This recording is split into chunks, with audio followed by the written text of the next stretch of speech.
Let me tell you something nobody warns you about when you first think about importing from China. It looks easy. You scroll through Alibaba.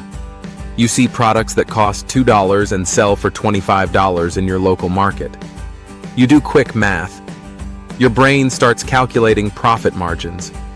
You imagine containers arriving, customers lining up, bank alerts buzzing at midnight. And then reality hits. Your first supplier stops replying after you've paid the deposit. Your shipment gets stuck in customs. The product quality looks nothing like the photos. Your profitable import business suddenly feels like a donation to the universe. Here's the uncomfortable truth. Importing from China isn't risky because China is dangerous.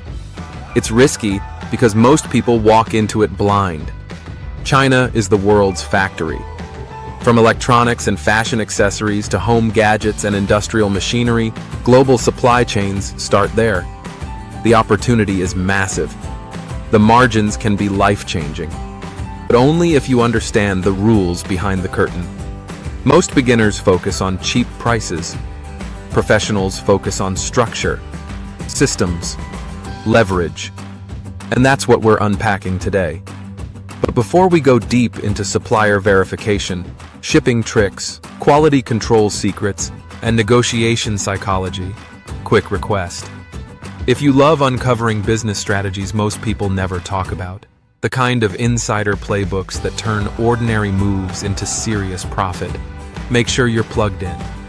Subscribe, follow, and share this with someone building or dreaming about starting an import business. This channel uncovers the hidden systems behind opportunities people think are too good to be true. Now back to it.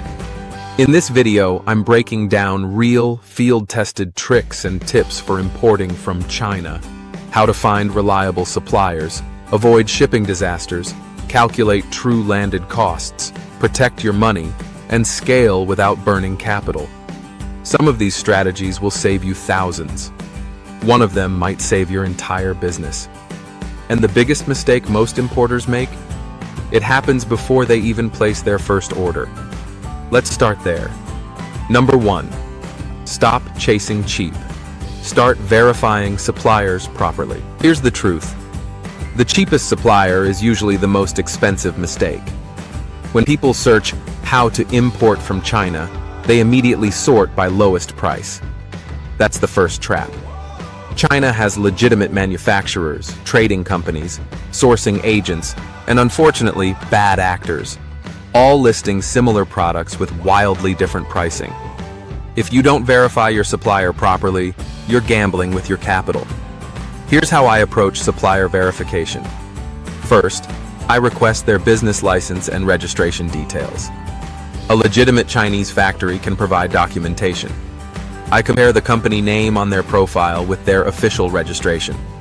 If the names don't match, that's a red flag. Second, I ask uncomfortable but necessary questions. Are you a manufacturer or a trading company? How many production lines do you operate? What certifications do you have? Can we schedule a live video call from the factory floor? Real factories don't fear transparency. In fact, they respect serious buyers. Third, and this is non-negotiable, I order samples. I don't care how convincing the photos look. I don't care how good the reviews are. I order samples. That sample tells you everything: material quality, packaging strength, print clarity, product durability. Skipping sampling to save money is one of the most expensive shortcuts you can take. Also, use trade assurance or secure payment methods whenever possible. Protect your transaction. Never wire large sums without structured agreements. And here's something most beginners ignore. Relationship capital matters in China. The more consistent and professional you are, the better your pricing and priority treatment becomes over time. But even with a verified supplier, your profits can disappear in transit if you don't understand the shipping game. And that's where most beginners lose control. Number 2. Master shipping and Incoterms. Before you pay a deposit, shipping is where profit margins quietly evaporate. You'll hear terms like EXW, FOB, CIF thrown around like industry jargon.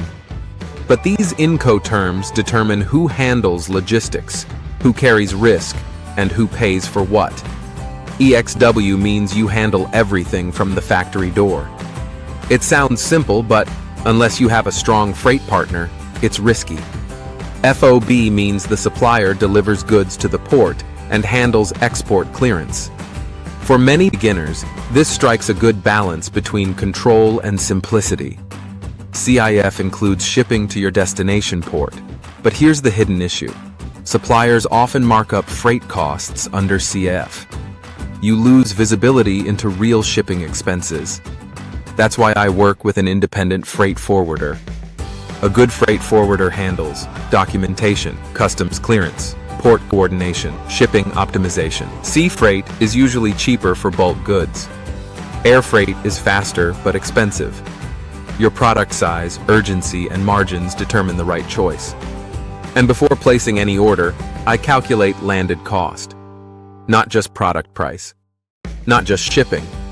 Product cost, plus freight, plus insurance, plus customs duties, plus port charges, plus inland transport, equals real profit picture. Every product has an HS code that determines import duty rates in your country. Research that before ordering. I've seen people import products profitably on paper, only to realize customs wiped out their margins. But even when shipping is smooth, another silent killer can damage your brand beyond repair. And it starts inside the factory. Number 3. Never skip quality control. Ever factories are built for efficiency.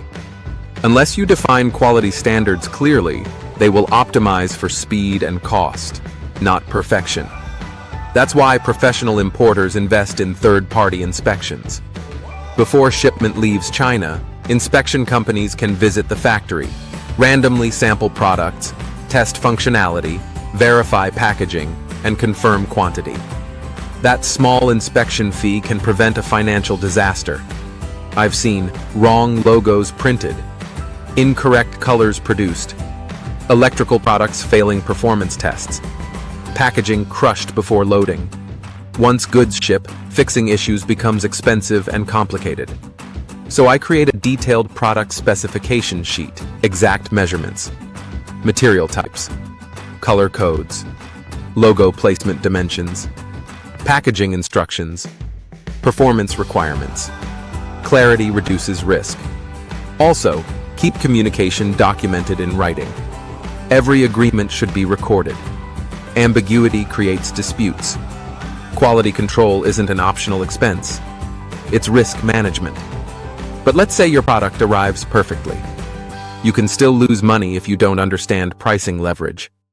And that's where negotiation changes everything. Number 4. Negotiate like a business owner, not a tourist. Negotiation is part of Chinese business culture. Accepting the first quote is almost always overpaying. But negotiation isn't about being aggressive. It's about being strategic. Request quotes from multiple suppliers. Compare pricing structures. Mention competitor offers respectfully. This creates leverage. Negotiate beyond price, better packaging, lower MOQs, shorter production times, free spare parts, improved payment terms. Sometimes value matters more than minor price reductions. Ask about volume tiers. Understanding price breaks helps you calculate scaling opportunities. For example, at 500 units, profit is modest. At 1,500 units, margins jump significantly. Also consider timing. Chinese New Year affects production timelines heavily. Planning around peak seasons gives you better leverage. Build rapport. Be consistent. Professionalism earns respect and better deals. But here's the final shift that separates side hustlers from serious importers. System thinking. Number 5. Think beyond one shipment. Build a system. Importing from China isn't a one-time transaction. It's a repeatable system. Document everything. Supplier agreements, freight forwarder contacts, production timelines, inspection checklists, customs procedures, cost breakdowns. When you standardize your process, importing becomes predictable instead of stressful. Then consider private labeling. Instead of selling generic products, create branded packaging. Develop identity. Build customer loyalty. Margins increase dramatically when you own brand positioning. Also, diversify suppliers over time. Supply chains can be disrupted. Backup options reduce vulnerability. And reinvest profits strategically. Increase order size. Improve packaging. Negotiate better freight contracts. Importing from China can transform your income, but only if approached with structure and discipline. If you're serious about building a profitable import business and not just testing luck, this is where commitment matters. Subscribe right now and turn on notifications.